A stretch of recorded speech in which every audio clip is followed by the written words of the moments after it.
네, 안녕하십니까.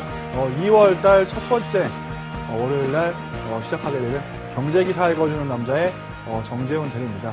항상 제가 이 12월 초부터 이 코너를 진행을 해왔었는데요. 두 가지 경제 기사를 통해서 그 이면에 숨어있는 경제 논리를 끌어내면서 그 배경 지식까지 알아볼 수 있는 그런 그런 시간인 것 같습니다. 첫 번째 기사는 좀 저희가 생활을 살면서 가볍게 주위에서 볼 수 있는 일상생활 소재로 해서 그 뒤에 숨어있는 그 생활의 그 단면적인 경제적인 논리와 함께 두 번째 기사를 통해서는 글로벌리하게 여러 가지 사태에 대해서 그 이면에 숨어있는 이면에 대해서 알아보는 이 두 가지 경제 기사 읽어보는 시간을 갖도록 하겠는데요. 자, 첫 번째 경제 기사는 오늘 자동차의 얘기를 좀 시작해 볼까 합니다.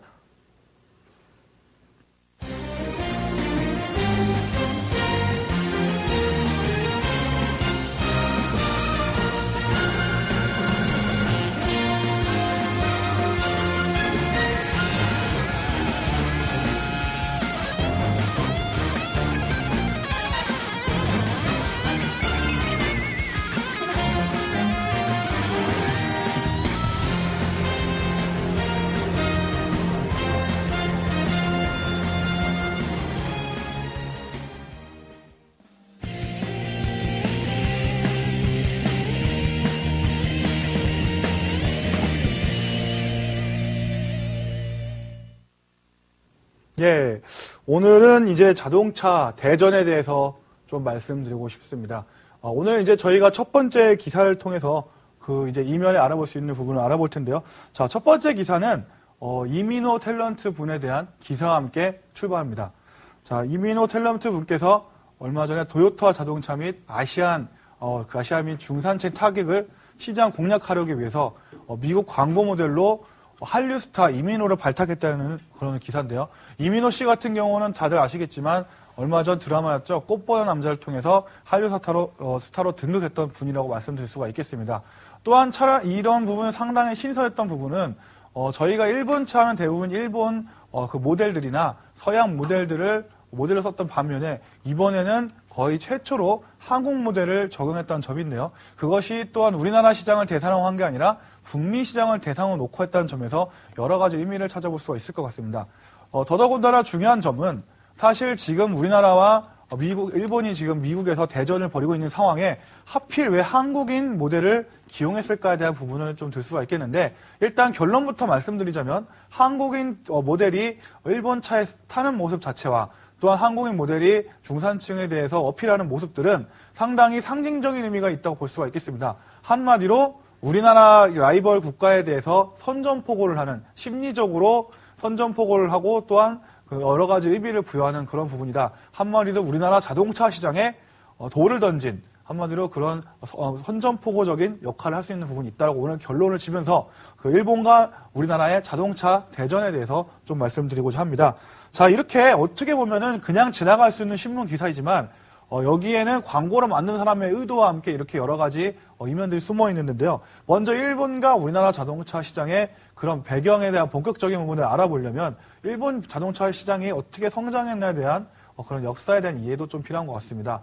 사실 뭐 다들 아시겠지만 일본 같은 경우는 1945년 일본 제국이 패망하면서 사실 메가더 장군이 농업 국가로 만들려고 할 정도로 사실 그 산업적으로 발달을 하지 못한 나라 중에 하나라고 볼 수 있겠습니다. 다만 천호 신조로 우리나라에 1951년, 50년 6.25 전쟁이 있었죠. 여기를 통해서 미군의 납품 기지가 되면서 어떻게 보면 천군만마를 얻은 행운이라고 볼 수 있겠는데요. 이 과정을 거치면서 일본이 본격적인 산업화에 이르게 됩니다. 자, 그러면 일본이 처음부터 자동차를 만들었던 기술은 없었을 테고요. 그 부분을 어디서 따왔냐? 바로 포드나 GM같이 세계 시장을 누르던 좌지우지하던 미국 자동차를 모방하면서 출발했다는 점은 지금 우리나라나 중국의 역할로 봤을 때 상당히 시사하는 바가 큰 것 같습니다.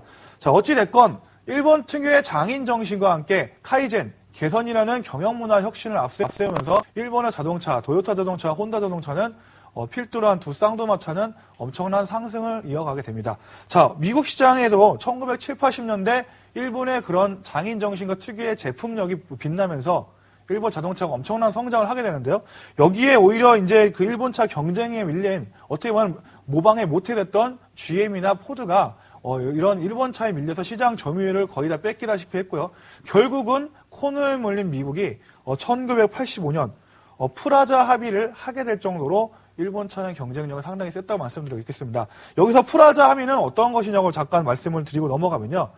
프라자 합의 같은 경우는 1985년 G5죠. 프랑스, 독일, 일본, 미국, 영국 재무장관들이 플라자 호텔에서 외환시장 개입에 대한 달러와 강세 시정을 결의한 조치로 이로 인해 미국의 경상적자가 감소했다. 이렇게 말씀드리면 조금 어려울 텐데요. 당시 경제적으로 상당히 뛰어났던 독일과 일본 제품들이 자꾸 미국 시장 점유율을 차지하니까 이들 국가들의 제품 경쟁력을 떨어뜨리기 위해서 해당 환율을 고로 만들어버리고 달러 가치를 절하시키는, 즉 미국이 자신의 그 대국임을 힘으로 누르면서 결국 깡패짓을 한 역할이다, 이렇게 쉽게 말씀드릴 수 있겠습니다. 이 마르크화나 일본의 엔화는 일주일 만에 7에서 8% 정도 가격이 급등하게 되고요.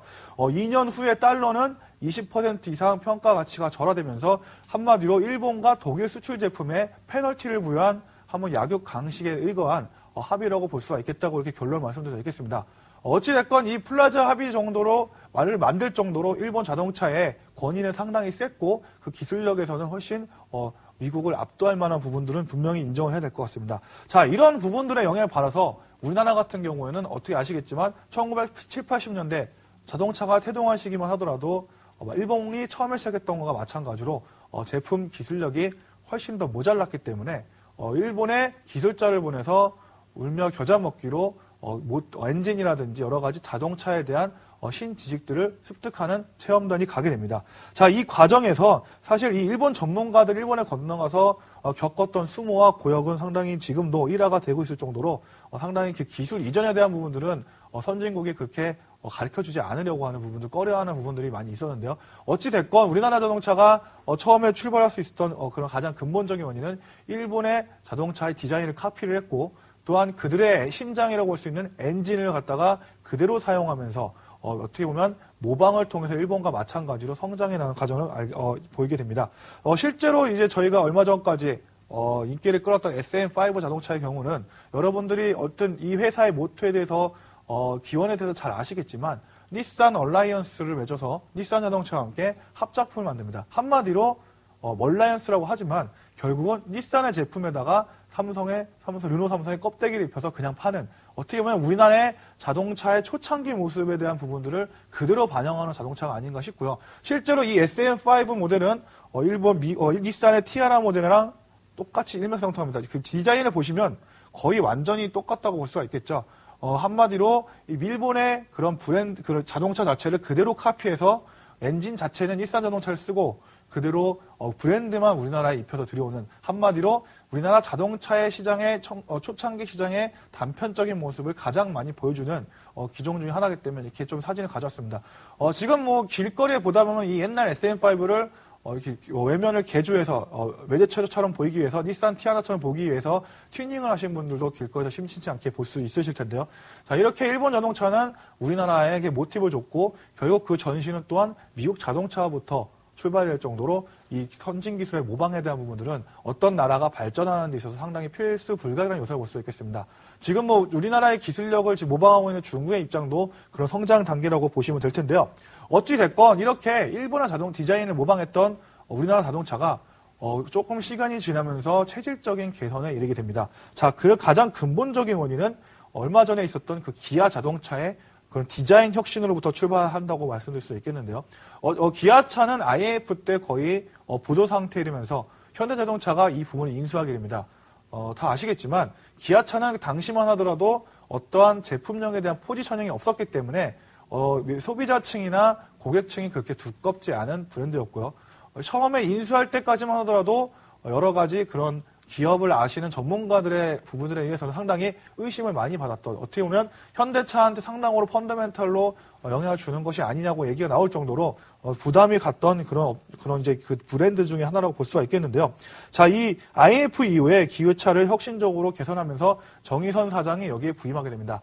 자, 이 정의선 사장이 부임하면서 좀 쉽게 말씀드리면 가장 혁신적으로 밀었던 것 중에 하나가 바로 디자인 혁명인데요. 얼마 전까지 그 디자인 기아라는 캐치프라이즈를 걸면서 기아차의 그 디자인에 대한 부분을 혁신적으로 바뀌게 됩니다. 자, 이 수장에는 아우디 디자인 팀을 2천억 정도 주면서 그 영입한 부분에 대한 부분들이 기아차 혁신과 이어졌는데요.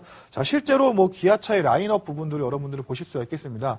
자, 라인업 부분 중에서 여러분들이 좀 발견하실 수 있는 부분들은 이런 포르테나 K5, 스포티지, 소렌토 이런 일정 자동차들이 일정 부분의 디자인 라인을 갖게 됐다는 부분입니다. 여러분들 고급 승용차인 아우디나 BMW 그리고 뭐 렉서스 이런 벤츠 이런 자동차들의 특징을 보면 자신들만의 독창적인 그런 디자인력이 있습니다. K5의 전면이나 스포티지 R, 소렌토 R 그리고 포르테 그리고 프라이드 이렇게 나오는 자동차들의 전면에 대한 디자인이 획일화된 점도 어떻게 보면 기아차가 디자인을 혁신적으로 만드는 과정에 있어서 가장 라인업을 구사했다는 점은 앞으로도 상당히 의미를 부여할 만하다고 볼 수가 있겠습니다.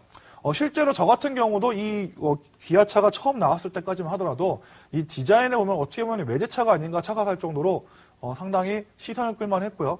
이러한 부분들은 젊은 층인 소비자한테 상당히 큰 역할을 끼치면서 어떻게 보면 매출의 폭발적인 증대로 이어진다고 볼 수가 있겠습니다.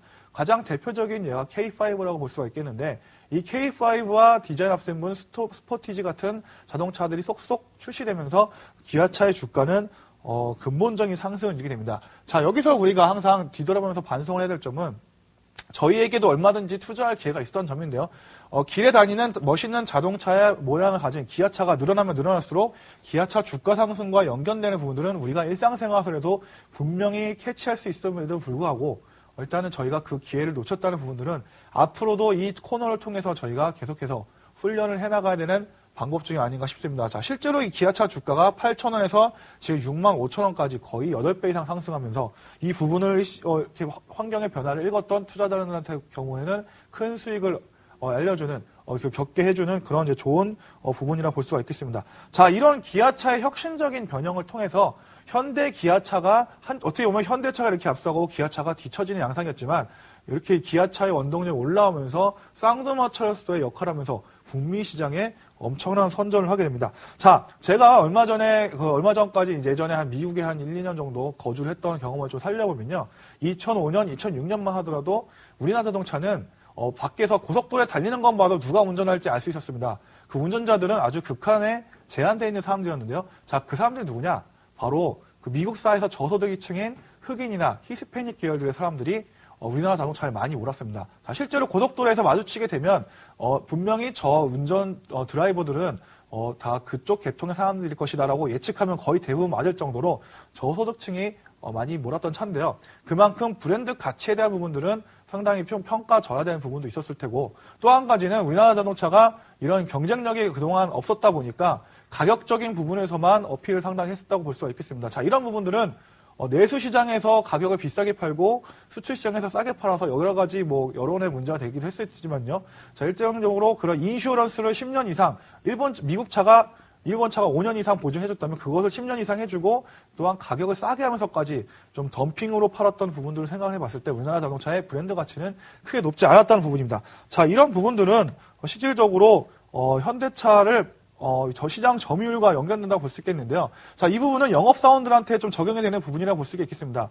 여러분들 그 물건을 파시는 분들이 있으실지 모르겠지만 팔기 힘든 물건에는 인센티브가 많이 붙습니다. 자, 이 파란색 그 표가 인센티브라 볼 수가 있겠는데 08년도 09년 초반까지만 하더라도 현대 자동차를 팔았을 경우에는 인센티브가 5%에서 3,000달러에서 3,500달러에 이를 정도로 상당히 팔기 힘들었기 때문에 그만큼의 대가를 줬다고 볼 수가 있겠는데요. 자, 이 부분이 2010년 1월 달부터 그리고 09년 7월 달부터 수직 하락하게 됩니다. 자, 기아차의 모습도 파란색 표입니다. 파란색 줄을 보시면 급하락하는 부분을 보이는데 이것이 의미하는 것은 점유율과 상반돼서 움직인다는 점이죠. 자, 점유율이 올라가면 올라갈수록 사람의 수요가 따라간다는 점이고요. 그만큼 인센티브율은 낮아지게 됩니다. 왜냐하면 그만큼 팔기 쉽기 때문인데요. 자, 이렇게 돼서 여기에 대한 근본적인 소비자들의 소비자 인식 변화가 생기면서 브랜드 가치가 높아지게 되자 현대기아차의 점유율은 거의 10%에 육박하면서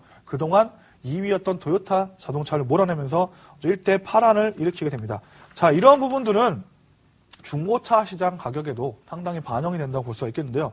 자, 여러분들 차를 좀 아시는 분들이라면 이 중고차 시장이 얼마나 의미 있는지에 대해서 알 수가 있습니다.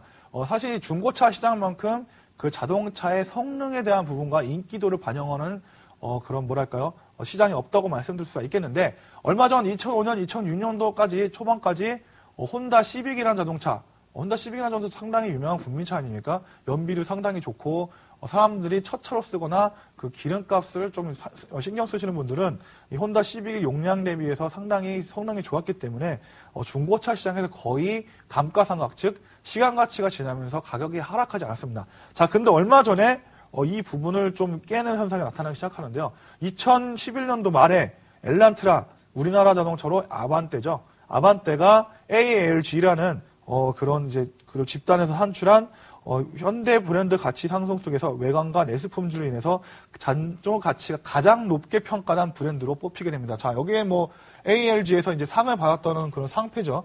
한마디로 그 중고차 시장에서 잔존 가치가 가장 많이 남아있는, 한마디로 감가상각에 적게 떨어지는 품질이 가장 좋은 자동차를 엘란트라가 뽑혔다는 부분이고요. 옆에는 중고차 전단지입니다. 자, 이렇게 가격적인 하락이 없었기에 이 딜러들이 이렇게 공격적으로 그런 마케팅을 펼칠 정도로 상당히 이 엘란트라, 즉 아반떼 현대차에 대한 그런 펀더멘탈적인, 한마디로 그 기능적인 부분들이 인정을 받았기 때문에 이러한 변화가 중고차 시장에서 이미 또 일어나고 있고, 이러한 것들이 결국 현대기아차의 제품 품질을 반영해주고 또한 점유율 상승으로 이어지게 되는 가장 근본적인 역할을 했다는 점입니다. 자, 그러면 이 ALG라는 그 자동차 평가업체에서 1위라고 평가할 정도로 이렇게 뛰어난 현대자동차 같은 경우, 여러분들은 결론적으로는 일본차 지금 봤을 때 우리나라 1970, 80년대 기술자들이 가서 힘들게 배웠던 그런 노고들이 지금 실질적으로 그런 결과물이 나오고 있는 과정이 한 명이고, 일본 차가 그렇게 힘을 쓰지 못하게 되는, 한마디로 이제는 제품적인 성능적인 측면에서 거의 동급으로 지금 가고 있는 상황 중에 하나라는 부분들은 여러분들이 좀 인지를 하셔야 될 것 같습니다. 그리고 얼마 전에 이제 도쿄에서 모터쇼가 있었는데요. 이번에 아까 그 광고에 잠깐 나왔던 것처럼 뉴 캠리가 출시가 됐습니다. 지금 디자인 자체가 이제 좀 다시 그 공개가 됐는데, 사실 이 디자인에 대해서 그 전문가들의 실망적인 부분들은 상당히 많았다고 볼 수가 있겠습니다. 일본 차 같은 경우는 가장 기본적인 메커니즘은 잘못된 부분을 개선하면서 계속 고쳐나가는 부분에 대한 메커니즘이 상당히 강했다고 볼 수가 있겠는데요. 지금 자동차 시장은 개선이 아니라 혁명을 요구할 정도로 디자인 시장에 변하고 있기 때문에 일본 차량들의 캠리가 대표되는 이 디자인 자체가 지금 사람들의 니즈를 따라가지 못한다는 점은 상당히 그 뭐랄까요, 도쿄 자동차 모터쇼에서 어느 정도 단편적으로 비춰졌던 캠리라는 그 디자인에 대한 부분들, 부스에 사람들이 찾아가지 않을 정도로 상당히 실망감을 안겨줬던 브랜드라고 볼 수가 있겠습니다. 자, 그러면 아까 이렇게 길게 말씀드린 이유는 미국 시장에서 우리나라의 그런 성능적인 측면이 이미 일본차 견줄 정도로 상승을 했고, 디자인 혁명이 성공을 해서 현대기아차가 점유율을 상승하는 가장 근본적인 원인 중에 하나로 자리 잡았다고 볼 수가 있겠는데요. 자, 이 자동차 대전에서 성능 말고 또 한 가지 중요한 측면인 가격이라는 측면에서 지금은 상당히 중요한 부분을 여러분들에게 말씀드리려 합니다. 자, 그러면 결론적으로 말씀드렸을 때 해외 시장에서 각국 다른 나라의 제품들이 가격적인 대결을 펼칠 때 가장 중요한 것은 뭐겠습니까? 바로 여러분들 다 아시다시피 환율이라고 볼 수가 있겠습니다. 자, 이 대외 변수 요소인 환율이라는 부분이 결론적으로 말씀드리면 상당히 우리나라 자동차의 순풍으로 작용하면서 제품은 가격에 대한 펀더멘탈은 비슷한데 가격대까지 더 환율이 도와주면서 경쟁력을 가지게 되면서 일본 자동차를 압박하고 있다는 부분들은 지금 환율 효과가 얼마나 중요한지에서 말씀을 드리는 부분과 일맥상통한다고 볼 수가 있겠는데요. 자, 일단은 지금 엔고 현상에 대해서 이게 일시적이냐 아니면 계속해서 이어질 것이냐에 대한 여러 가지 의견들이 오가고 있는데요. 제가 한 가지 좀 말씀을 드리고 싶은 거는 달러 가치가 하락하면 엔의 가치는 올라간다는 부분들을 결론적으로 말씀드리고 싶습니다. 자, 달러 가치는 1800년도, 1900년도에서 역사적으로 지속적으로 하락을 하고 있습니다. 자, 여기에서 닉슨 대통령이 금태환을 끊으면서 그런 달러 가치는 더 하락하게 되는데요.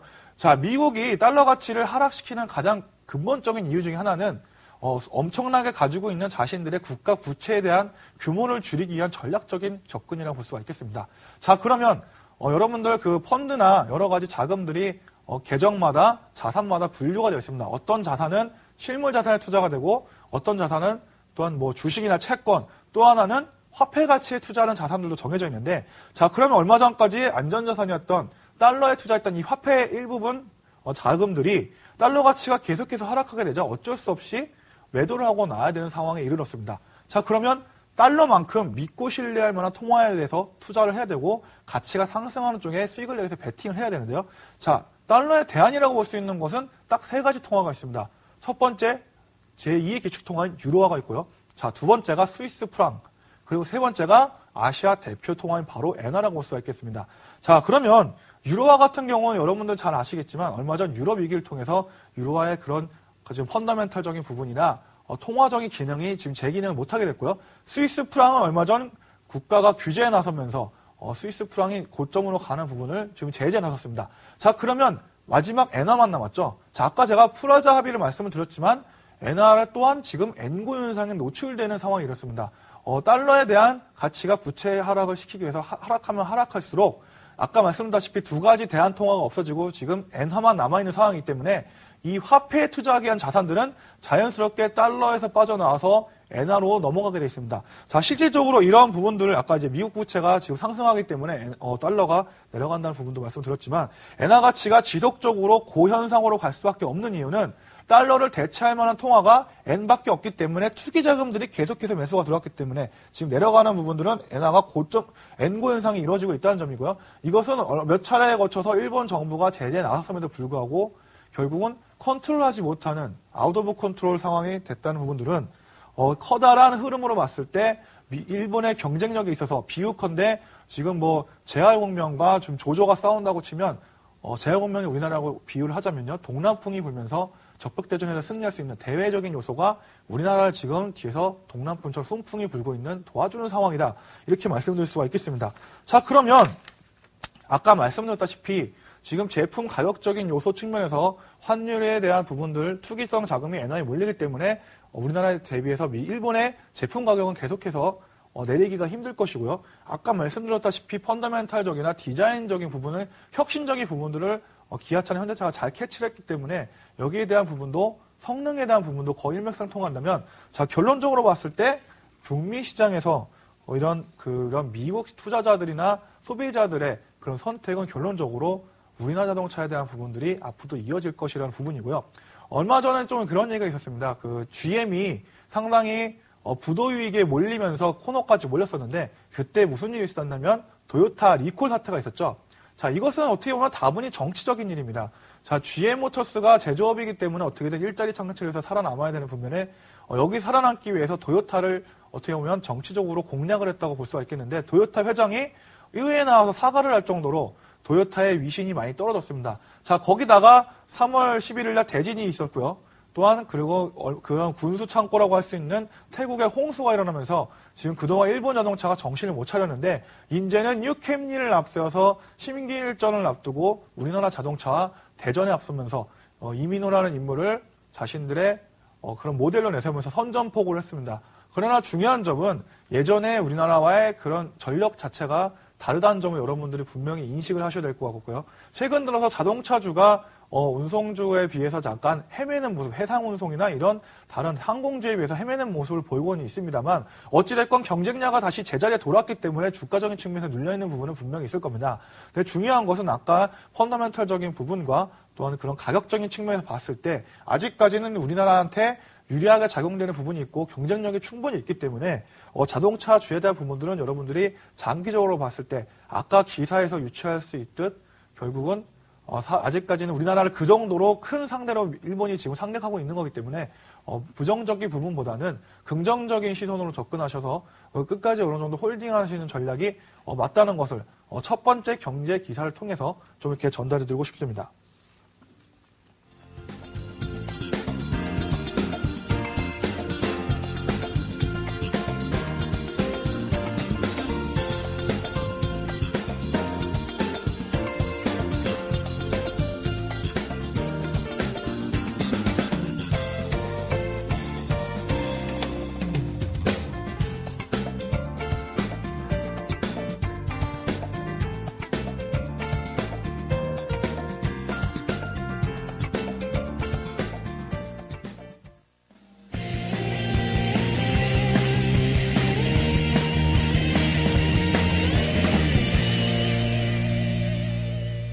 예, 오늘 뭐 두 번째는 여러분들이 신문 기사를 통해서 하도 많이 보셨고, 또한 내용 자체가 어려운 내용이 아니기 때문에 어느 정도 다 인지를 하시고 계시는 내용이라고 볼 수가 있겠습니다.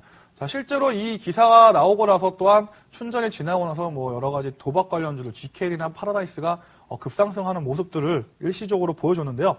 저는 생활에서 어떤 측은 하나 좀 느낀 게 있는데, 제 지인 중에 카지노에서 딜러를 하신 분이 있는데, 이분이 얼마 전까지는 일본어를 상당히 취미를 가지고 하셨던 분입니다. 근데 갑자기 중국어 학원을 등록을 하기 시작하셨다는데요. 그 얘기를 제가 좀 들어보니까 중국인 관광객들이 너무 많아져서 중국어를 하지 못하면 의사 표현조차 못하는 상황까지 갔기 때문에 지금 자기 자신을 위해서 중국어 학원을 다니고 있다고 합니다. 자, 이런 분들이 작은 이런 변화를 보시고 나서 좀 깨달음이 있었으면 좋겠고요. 자, 기사를 통해서 잠깐 또 설명을 드리도록 하겠습니다. 자, 얼마 전에 있었던 그 중국 춘절 연휴에 한국에서 카지노를 즐기는 중국 관광객들이 대부분 차지했다. 세븐럭이나 이제 VIP 주축 중국 관광객 대사로 40억 이상 매출이 인상하면서 이 중국 관광객 매출 성장세가 급등하는 모습을 보이고 있다. 한마디로 지금 중국 카지노에 가면 바로 공용어가 중국어란 말이 나올 정도로 중국 관광객들이 5성급 호텔이나 이동 차량을 방문해서 무상 서비스를 제공할 정도로 상당히 좀 그런 중국인들이 많이 늘어나고 있다는 부분에 대해서 말씀을 드리겠습니다. 자, 이 기사를 보시고 나서 여러분들이 한 가지 뭐 쉽게 떠올리실 수 있는 부분은 위안화 절상을 통한 그 관광객 증대에 대한 부분을 볼 수가 있겠는데요. 자, 그러면 왜 위안화 절상이 근본적으로 이루어지게 됐는지, 그리고 또한 이 부분이 계속해서 이어질지에 대해서 그 배경 지식에 대해서 좀 알아보는 시간을 갖도록 하겠습니다. 자, 지금 얼마 전까지 그 중국이 금융위기 전까지 좀 추구했던 가장 큰 무역 구조는 여러분들이 다 아실 겁니다. 값싼 인력을 통해서 제조 원가를 낮춘, 한마디로 값싼 공산품들을 엄청난 인해 전술로 밀어붙이면서 우리나라나 미국에 엄청난 경제적인 타격을 입혔는데요. 자, 얼마 전에 뭐 계속 나왔던 중국산 뭐 배추라든지 또한 여러 가지 저희가 하다못해 이쑤시개, 이쑤시개 이런 조그만한 상품들은 다 중국산이란 말이 나올 정도로 뒤집어보면 메이드 인 차이나가 아닌 것이 없습니다. 이런 경공업이나 여러 가지 음식물 그리고 이런 영향 끼칠까지 우리나라의 그런 섬유나 여러 가지 그런 사양 산업을 접게 만들 정도로 상당히 중국의 역할은 수출 주도적이었고 여기에 대한 이미지는 여러분들의 머릿속에 좀 많이 남아있을 건데요. 자, 중요한 것은 여기에 대해서 미국이 얼마 전부터 계속해서 딴지를 걸게 됐고요. 자, 이 과정에서 미국과 중국의 무역 전쟁이 벌어지면서 상당히 일파만파로 영향이 끼쳤다는 부분입니다. 자, 실제로 이런 배경에 대해서 다시 한번 설명을 드리면 자료를 잠깐 준비했습니다만 미국과 중국 그리고 여기 유럽 국가죠. 이 유럽 국가의 그 무역 구조를 봤을 때, 자, 이 마이너스인 부분은 미국의 적자라고 볼 수가 있겠고요. 자, 이것은 유럽의 적자입니다. 자, 중국을 상대로 유럽도 그렇고 미국도 그렇고 값싼 제품이 수출이 많이 더 깎이고 수입이 없었기 때문에 중국이 한마디로 돈을 해외 국가로부터 이 마이너스가 난 만큼 훨씬 더 많이 받아갔다는 점입니다. 자, 이 미국과 유럽은 어떻게 보면 그 중국의 피해 국가라고 볼 수가 있겠는데요. 워낙 수출을 많이 했기 때문에 중국이 수입 국가보다 훨씬 재정적인 부분이 훨씬 더 좋았고 여기에 대한 플러스가 GDP 성장이라든지 외화 자산 보유에 대한 성장으로 이어지면서 중국의 경제 발전에 상당히 큰 역할을 했다고 볼 수가 있겠는데요. 자, 그런데 얼마 전까지 이렇게 진행되던 중국에게 금융위기라는 엄청난 시련이 닥쳤습니다. 자, 이 금융위기가 닥치면서 중국이 생각했던 것 중에 여러 가지 교훈이 있는데요. 자, 거기에 대해서 좀 말씀을 드리면요. 자, 여러분들 한 가지 비유를 드리겠습니다. 자, 소비자가 어떠한 물건을 사주지 않으면 그 물건을 만드는 사람은 돈을 절대로 벌지 못합니다. 한마디로 미국이라는 엄청난 소비 국가가 이머징 국가들이 만들어내는 제품에 대한 부분을 소비를 해주기 때문에 이머징 국가들의 기업이 수익을 낼 수가 있는 것이고요. 반대로 미국의 경기가 좋지 않아서 미국의 국가들의 소비자의 그런 수익이 줄어들게 되면 한마디로 이머징이나 수출하는 국가들은 그런 부분의 영향을 안 좋게 받을 수밖에 없다는 점입니다. 이것이 의미하는 것은 자, 내수국가, 결국 미국과 같이 자국이 소비를 하는 내수국가 같은 경우 수출 시장에서 엄청난 갑의 역할을 할 수가 있지만 수출 주도형인 우리나라나 그전에 중국 같은 나라는 결국 미국 소비력에 눈치를 볼 수밖에 없는 것이고요. 이것이 항상 여러분들이 아시겠지만 다우존스 지수가 상승하면 다음날 우리나라 지수가 상승하고 다우존스가 하락하면 우리나라가 하락한 한마디로 미국의 경기에 휘둘리게 되는 한마디로 미국의 경기에 종속국이 되는 부분이라고 볼 수가 있겠습니다. 자, 실제로 금융위기 자체도 미국 본토에서만 벌어졌던 일인데요. 이것이 왜 이머징 국가나 세계에 대한 엄청난 한파로 몰아쳤는지에 대한 부분을 생각을 해보면 결국 내수 국가, 즉 미국의 소비력이 약화되면 다른 수출 주도형 국가들이 기업적인 수익을 낼 수가 없기 때문에 또한 물건을 팔지 못하면 어떻게 됐습니까? 재고로 쌓이면서 비용만 증가하면서 도산하는 기업들이 많아집니다. 자, 그렇기 때문에 수출형 국가들은 결국 미국의 경기에 의존하게 되면서 끌려다닐 수밖에 없는 구조로 간다는 점입니다. 자, 중국이 얼마 전까지 이런 수출을 통해서 엄청난 재미를 봤지만 결국은 자신들은 미국의 경기에 종속될 수 없다는 부분을 명확하게 깨닫게 됩니다. 자, 그런 가장 대표적인 부분들을 그러면 이 부분을 근본적으로 타개하기 위해서는 어떤 전략을 펼쳐야 하느냐? 여러분들이 짐작하시는 분도 있겠지만 수출 전환형 국가에서 중국은 자신들이 주도하기 위해서 내수 전환형 국가로 미국과 같은 소비가 기반이 되는 나라로 전환이 돼야 됩니다. 자, 실질적으로 이러한 전략에 대해서 그 그랜드 플랜을 짜고 공산당이 밑그림을 짜고 지금 20년, 30년을 목표로 지금 시행을 하고 있는데요. 자, 2010년만 하더라도 순 수출이 9% 정도 중국 시장에서 무역 구조에서 GDP에서 차지를 했습니다. 자, 근데 2011년 내수에 강력한 드라이브를 걸었죠. 순 수출이 마이너스 5.8%가 그냥 5.8%가 절반으로 줄어들면서 수출에 대한 그런 그런 기대는 부분이 많이 줄어들었고 소비에 대한 부분들이 36%에서 51% 이것이 바로 내수 국민들의 소비라고 말씀드릴 수가 있겠죠. 거의 30% 이상 증가하는 한마디로 내수 국가로 전환되고 있는 과정의 무역 구조로 지금 이어지고 있는 부분들입니다. 자, 실제로 이런 부분들은 아까 말씀드렸다시피 중국이 상당히 교훈을 통해서 얻었던 부분을 알 수가 있겠는데요. 자, 그런 부분들을 문화적인 상황에서 좀 이해를 해보고자 하는데요. 자, 중국의 가장 중심이 되는 상황이 뭡니까? 인민중화공화국이라는 말이 있지만 중화인민공화국이라는 국가의 명칭에서 볼 수도 있듯이 중화사상은 중국 문화에서 가장 중심적인 사상입니다. 저희가 다 알죠. 중국에서 나타난 자문화 중심적인 사상으로 화이 사상이라고 한다. 이게 말하는 것은 한마디로 자신들이 이 세계의 중심이며 여러분들 뭐 잘 아시겠지만 우리나라 민족을 동이민족이라고 부르고 저 동남아 국가를 남만 지금 자기들을 중심으로 해서 동서남북 오랑캐라고 부를 정도로 상당히 문화적으로 또한 자부심이 있었던 민족 중에 하나였고 자, 이러한 문화적인 근본적인 원인이 있었기 때문에 어떠한 을이 돼서 종속관계가 돼서 끌려다니는 것 자체가 기피하는 민족이라고 볼 수가 있겠습니다. 자, 그러다 보니까 얼마 전까지 이러한 사슬을 끊고 자신들이 주도해서 가려는 부분들이 바로 내수 전환 전략으로 이어지고 있다.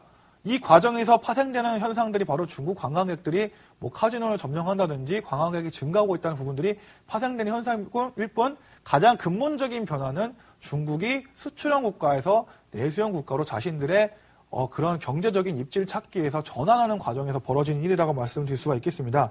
자, 실질적으로 그 중국이 가장 자존심에 상처를 입었던 것이 1800년도 이후에 서양 열강의 침입을 통해서 경제적인 주권과 또한 정치적인 주권을 박탈당하면서 세계 최고를 잡았던 중국이 이런 부분들을 짓밟히면서 상당히 피해의식을 갖게 되고 여기에 대해서 바로 지금 이제 국력이 어느 정도 올라왔기 때문에 그 부분을 다시 체절하는 것이 내수 전환형 국가로의 현상으로 지금 이어지고 있다라고 좀 말씀을 드릴 수가 있겠습니다. 자, 실질적으로 근데 저도 이제 많이 느끼는 부분은 뭐냐면 시중에 나와 있는 그 미국 관련 음모론에 대한 서적들이 상당히 많이 나와 있습니다. 가장 대표적인 게 로스차일드 가문에 대한 역사나 음모에 대한 부분들을 많이 담아놓은 책이라든지 그리고 얼마 전에 화폐 전쟁 1, 2, 3가 있었죠. 여기에 대한 내용들을 좀 자세히 읽어보면 상당히 미국의 그런 전략적인 의도와 여러 가지에 대해서 피해의식이 담겨서 많이 적혀있는 글들이 또한 책들이 시중에 많이 나와 있는데 이들 책의 80% 이상, 90% 이상의 저자가 중국인들이라는 걸 보면은 상당히 이 서양에 대한 피해의식이 얼마나 큰가를 반증할 수 있는 부분이라고 볼 수가 있겠고 그만큼 자신들이 다시 중심적인 경제에서 중심을 차지하기 위한 욕구가 얼마나 강한지에 대해서 여러분들이 다시 한번 느끼실 수 있다는 부분입니다. 자, 그래서 한마디로 이 내수 국가로서 전환하게 되면 결국 남의 눈치 안 보고 내가 주도를 해서 다른 국가들을 끌고 가는 경제 구조를 만들겠다는 것인데요. 자, 가장 중요한 점은 내수 국가로서 봤을 때 가지고 있는 꼭 필요한 세 가지 요건이 있습니다. 자, 판명을 통해서 말씀을 드리면 가장 첫 번째 조건은 높은 화폐 가치입니다. 여기에 대한 부연 설명은 여러분들 잘 아시겠지만 화폐 가치가 높으면 높을수록 더 많은 소비를 해외나 국내에서 할 수 있기 때문에 또한 여기에 대해서 좀 이따 말씀드리겠지만 높은 화폐 가치가 첫 번째 여건으로 필요하고요. 자, 두 번째는 또한 가장 중요한 부분이자 선천적으로 극복할 수 없는 부분입니다.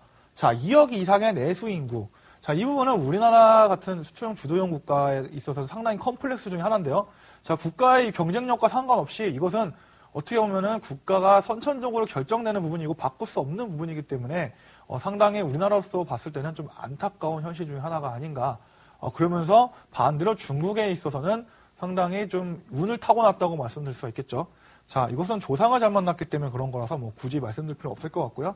세 번째는 소비의 주체될 수 있는 국민들이 더 많은 높은 임금을 받게 되는 부분과 더불어서 경제활동 인구가 더 많아지는 부분이 여기에 대해서 세 번째 내수국가에서 요건에 뽑힌다고 말씀을 드릴 수가 있겠습니다. 자, 그러면 제가 이 내수국가에 대한 전략을 중국이 짰다고 말씀을 드렸고 그것을 만들어가게 한 과정과 방법으로서 세 가지가 제시가 된다고 했는데요. 이 높은 화폐 가치는 궁극적으로 바라는 것은 바로 기축통화입니다.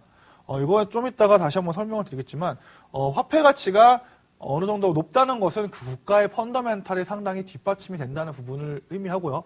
이 화폐에 대한 사람들의 거래에 대한 신용도가 상당히 높다는 것을 반증합니다. 자, 달러화가 세계 기축통화로 쓰이는 이유는 바로 미국의 최강국의 입지를 갖고 있기 때문에 이 부분에 대한 가치가 화폐에 반영이 됐고 결국 통화 가치가 극단으로 높아지게 되면 결국 기축통화가 되는 과정이기 때문에 중국에 있어서는 그랜드 플랜 안에 위안화 절상은 기축통화를 만드는 전략도 안에 같이 숨어 있습니다. 화폐 가치를 높이면서 내수 소비를 일으키고 마지막으로 수십 년이 지나서는 기축통화를 만드는 의도가 있기 때문에 높은 화폐 가치를 가성해서 만들어내는 부분이고요. 자, 이 2억 이상의 내수 인구는 사실 이거는 미국이나 중국이나 상당히 좀 긍정적으로 작용하는 부분인데요. 자, 미국 같은 경우는 인구가 2억밖에 되지도 않음에도 불구하고 계속해서 소비가 발생하는 이유는 자, 바로 해외 민족에 대한 이민 정책을 받아주기 때문입니다.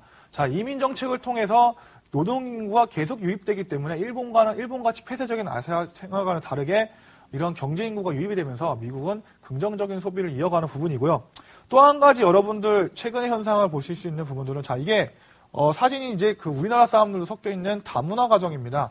우리나라가 최근 들어서 이 다문화 가정을 인정하는 가장 근본적인 원인은 일단은 정서적인 부분, 인권에 대한 부분도 있겠지만 그것을 다 각설하고 다문화 인구를 인정함으로써 그들의 노동력을 우리나라 인구로 빨아들이려는 거대한 경제적인 정책이 숨어 있다는 부분입니다. 이게 사실 표면적으로 봤을 때는 상당히 말이 좋은데 결국 그 이면에 숨어 있는 거는 우리나라의 경쟁력을 높이기 위한 그런 전략 중에 하나라고 말씀을 드릴 수가 있겠는데요. 자, 실제로 아까 제가 그 경제 인구 구조가 상당히 중요하다고 말씀드릴 수가 있겠는데 중국의 경제 인구 구조는 상당히 좀 건전합니다. 지금 이제 그 초록색 표시가 35세에서 39세 그리고 이제 파란색 표시가 40세 이상, 이 빨간색이 30, 40대입니다. 자, 2010년에서 15년 사이에 이 30, 40대가 그동안은 하락을 하다가 다시 올라오는 모습을 보입니다. 이것이 의미하는 것은 자, 30대 초반에 여러분들 뭐합니까? 사람들이 결혼을 하죠. 결혼을 하면서 35세 이상에 넘어가기 시작하면서 사람의 가장 많은 소비가 이루어지는 나이가 40세입니다. 자, 그러면 40세가 가장 많아지는 나이가 2017년에서 20년 사이라고 본다면 여기에 대한 부분들은 미리 주가로 반영되는 부분도 있고 거기에 대한 소비력이 미리 또한 그 자기네 내수 소비로 이어지는 부분들이 있기 때문에 중국의 경제 인구 자체는 미국, 일본과는 다르게 상당히 경제 발전에 도움이 되는 그러니까 30, 40대 층이 상당히 두텁다고 말씀드릴 수가 있겠죠. 자, 이러한 부분들은 중국이 내수 소비를 일으킬 수 있는데 가장 세 번째 조건인 인구 구조와 더불어서 이어지고 있다. 자, 또 한 가지는 중국의 소비에 대한 부분이 증가하고 있다는 부분인데 지금 우리나라 1970, 80년대에 일어났던 이촌양조 현상이 계속해서 일어나고 있습니다. 그 농촌에 있던 사람들이 도시로 올라와서 펜대를 쥐게 되면 농촌에서 하루 종일 일하는 것보다 훨씬 더 많은 임금을 받을 텐데요. 이러한 부분들이 실제로 반영이 되면서 일반 그 화이트 칼라 임금이 최근 들어 30% 이상 30에서 많게는 50% 이상까지 중국의 그런 임금 상승 정책에 의해서 상승을 하고 있고 그 과정에서 그런 1,000만 위안 부자 증가 추이가 2009년에 있어서 82만 명이었다면 지금은 또 10% 성장해서 96만 명까지 이렇게 부자가 많아지고 있다는 부분들 한마디로 이것들은 세 번째 조건을 충족시키는 부분들과 이어지고 있습니다. 자, 그러면 마지막으로 이제 제가 좀 중요하다고 말씀드린 게 바로 화폐 가치의 상승이라고 말씀드릴 수 있겠는데요.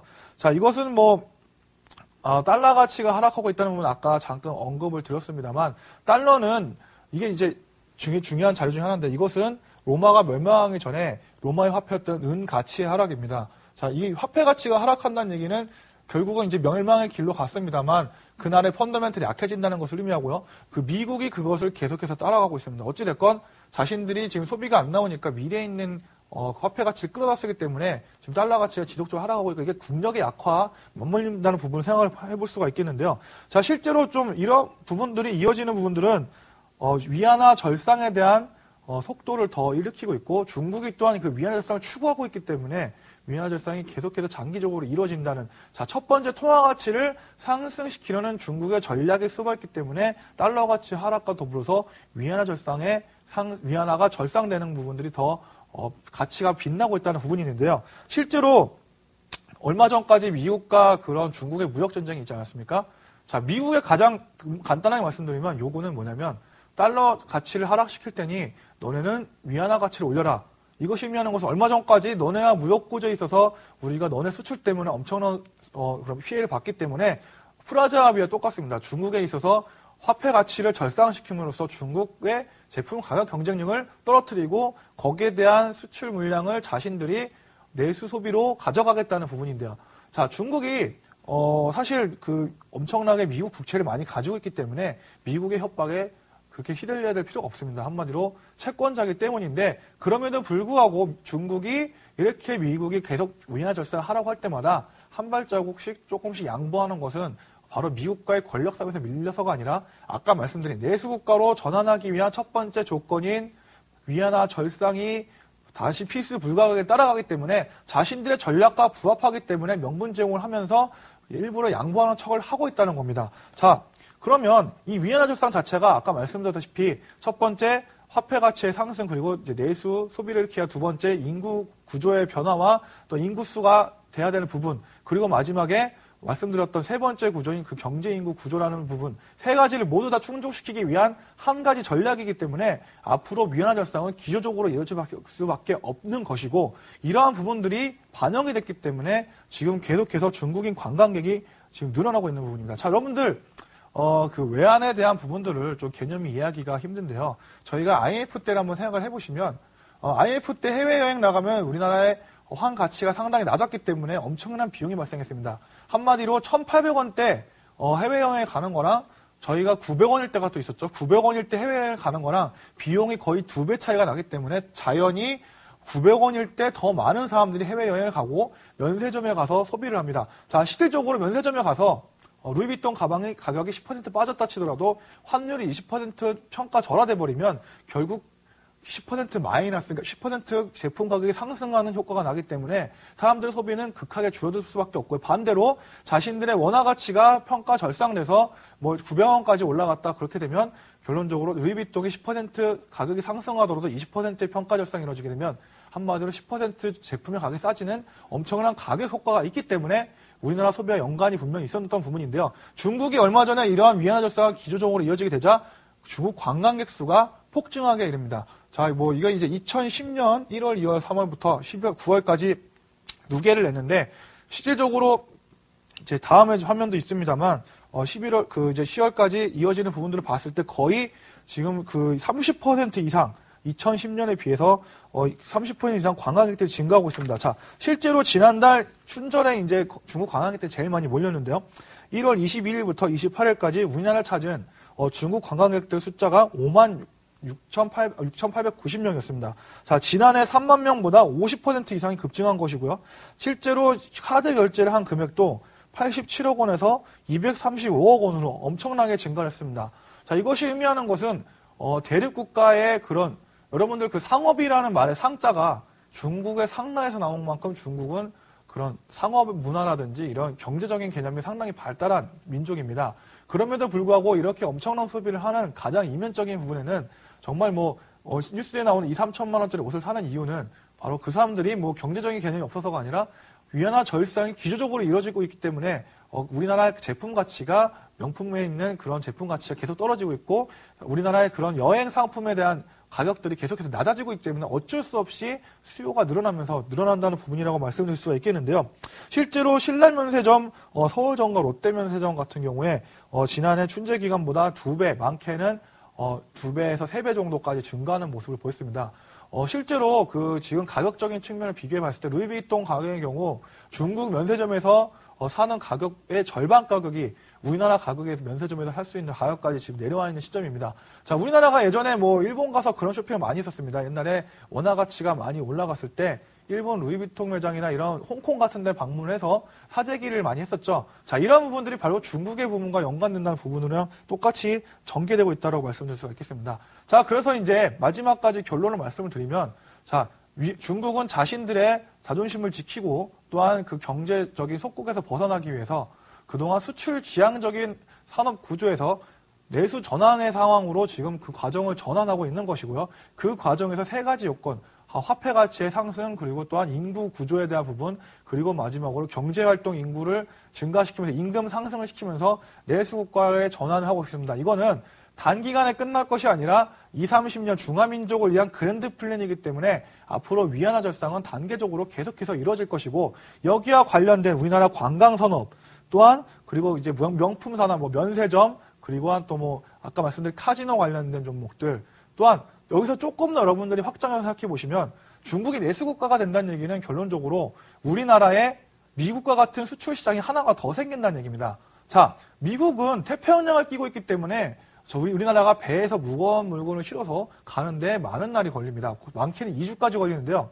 자, 중국 같은 경우는 다 아시겠지만 지금 황해 넘어서 가는데 얼마 걸리지도 않고, 사실 이제 내륙 철도가 뚫리게 되면 훨씬 더 가까이 갈 수 있기 때문에 제품에 대한 단가, 결국 운임에 대한 부분들이 더 싸게 맥히면서 가격적인 하락으로 이어지면서 우리나라 가격 경쟁력으로 이어질 수가 있기 때문에 우리나라로 봤을 때는 그간 중국과의 수출 경쟁 구도에서 중국이 결국 수출 시장 하나 더 만들어서 우리나라를 도와주는 구도로 간다는 점입니다. 자, 이것은 하나의 트렌드적인 상황이고 앞으로도 이어질 것이기 때문에 여러분들이 명동 길거리를 걷다가 또한 어느 관광지를 방문했을 때 중국어에 대한 그런 소리가 귀에서 많이 들린다면 중국이 내수 전환을 그만큼 하고 있고 관련 종목들은 수혜를 볼 수가 있다는 부분들을 여러분들이 명확하게 아셔야 될 것 같습니다. 자, 그래서 마지막으로 이 중국과 관련된 종목들을 하나씩 정리를 해보면 면세점과 관련된 호텔신라, 그리고 GKL, LG 디스플레이, 그리고 이제 현대차 같은 수출주, 또한 코스맥스, 호남석유와 같은 이러한 이제 중국 관련주들이 여기 이제 나와 있습니다만 장기적으로 영향을 줄 수 있다는 부분들 여러분들이 쭉 가져가시면서 마지막으로 투자 팁, 장기 투자의 팁으로 가져가셨으면 좋겠습니다. 이것이 오늘 2번째 기사의 결론입니다.